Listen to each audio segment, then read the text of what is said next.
இறைவார்த்தைகள் 1-5.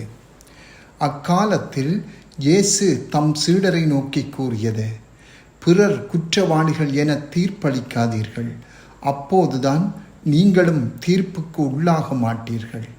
நீங்கள் அளிக்கும் தீர்ப்பையே நீங்களும் பெறுவீர்கள். நீங்கள் எந்த அளவையால் அளக்கிறீர்களோ அதே அளவையாலே உங்களுக்கும் அளக்கப்படும். உங்கள் கண்ணில் இருக்கும் மரக்கட்டையை பார்க்காமல் உங்கள் சகோதரர் அல்லது சகோதரியின் கண்ணில் இருக்கும் துரும்பை நீங்கள் கூர்ந்து கவனிப்பது ஏன்? அல்லது அவரிடம் உங்கள் கண்ணில் இருந்து துரும்பை எடுக்கட்டுமா என்று எப்படி கேட்கலாம்? இதோ உங்கள் கண்ணில் தான் மரக்கட்டை இருக்கிறதே. வெளிவேடக்காரரே, முதலில் உங்கள் கண்ணில் இருந்து மரக்கட்டையை எடுத்தெறியுங்கள்.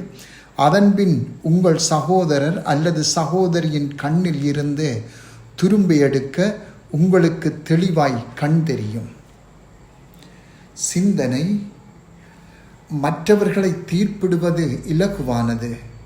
அதில் ஒரு வகை திருப்தியும் ஏற்படுகிறது. அல்லது போனால் ஒருவர் அதில் ஈடுபட மாட்டார். உண்மையில் நாம் செய்யும் ஒவ்வொரு பாவமும் ஒருவித திருப்தியை தருகிறது. அந்த திருப்தி உணர்ச்சி பூர்வமானது, கடந்து செல்வது, ஒழுங்கற்றது, இறுதியில் நமது ஆன்மாவுக்கு பெரும் அழிவை ஏற்படுத்தக்கூடியது. தீர்ப்பிடும் உள்ளம் மற்றவர்கள் வார்த்தைகளையும் செயல்களையும் முன்கூட்டியே கருதுகிறது. கத்தோலிக்க திருஅவையின் மறைக்கல்வி அவசரப்பட்டு தீர்ப்பளிப்பதை உண்மைக்கு எதிரான குற்றமாக கருதி எச்சரிக்கின்றது. போதுமான சான்றுகள் இல்லாமல் மற்றொருவரின் குற்றத்தை நாம் ஊகிக்கும் போது தீர்ப்பிடும் பாவத்தை செய்கிறோம். இந்த பாவம் பெரும்பாலும் கோள் சொல்வது, அவதூறு பரப்புவது, பழி சுமத்துவது போன்றவற்றில் வெளிப்படுகின்றது. கோள் சொல்வதில் சில நேரங்களில் உண்மை இருந்தாலும் நியாயமான காரணம் இல்லாமல் மற்றொருவரின் நற்பெயருக்கு கேடு விளைவிக்கும் போது அது பாவமாகிறது. அவதூறு தேவையில்லாமல் மற்றவரின் உண்மையான குறைகளை வெளிப்படுத்துகிறது. பழி சுமத்தல் உண்மையை திரித்து பொய்யை பரப்புகிறது. இந்த செயல்கள் ஒவ்வொன்றும் கண்டனம் செய்வதில் ஒழுங்கற்ற திருப்தியை காணும் இதயத்தில் இருந்து வெளிப்படுகின்றது. ஒவ்வொரு முறையும் நாம் மற்றவரை நியாயமற்ற முறையில் தீர்ப்பிடும் போது நாம் பாவத்தில் விழுகின்றோம். இதனை நாம் சீர் செய்வதற்கு எமது நோக்கங்களை ஆய்வு செய்ய வேண்டும். பாவம் வஞ்சகமானது. அதை செய்பவரை அது ஏமாற்றுகிறது. மற்றவரை தீர்ப்பிடும் பாவம் நயவஞ்சகமானது. ஏனென்றால் அது பெரும்பாலும் நியாயமானது என தோன்றுவதோடு அது ஒருவரின் தார்மீக கடமை போலவும் காட்சி அளிக்கின்றது.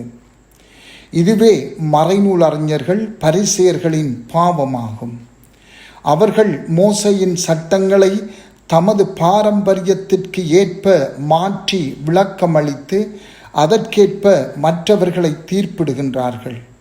அவர்களின் தற்பெருமை மிக்க நீதிமான் என்ற எண்ணம் தாங்கள் கடவுளின் பெயரால் செயற்படுவதாக அவர்களை நம்ப வைத்தது. ஆனால் அவர்கள் தங்கள் கர்வத்தால் குருடர்களாகி மற்றவர்களுக்கு தீங்கு விளைவித்ததோடும் அவர்களின் ஆன்மாக்களுக்கு ஆபத்தையும் கொண்டு வந்தனர்.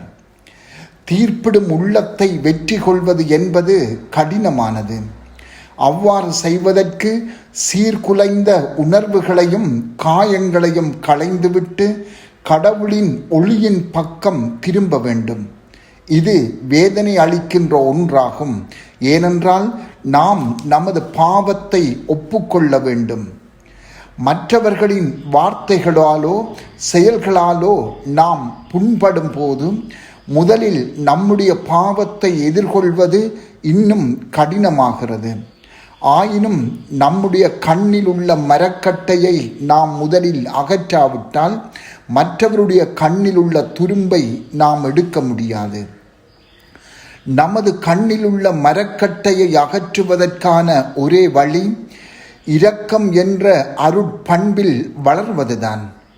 எமது உள்ளத்தின் ஒவ்வொரு உணர்வும் இரக்கத்தால் மாற்றப்படும் அளவுக்கு ஒவ்வொரு பாவியையும், குறிப்பாக எமக்கு தீங்கு செய்தவரை நாம் அன்பு செய்ய வேண்டும். எமது உள்ளத்தால் கடவுளின் இரக்கத்தை பற்றிய உண்மையை உணர்ந்து ஏற்றுக்கொண்டு வாழ வேண்டும். இதனை மீண்டும் மீண்டும் செய்து ஒரு நற்பண்பாக எம்மில் அதனை உருவாக்கும் போது மட்டுமே எமது உணர்வுகள் கடவுளின் இரக்கத்தோடு இணைந்து கொள்ள முடியும்.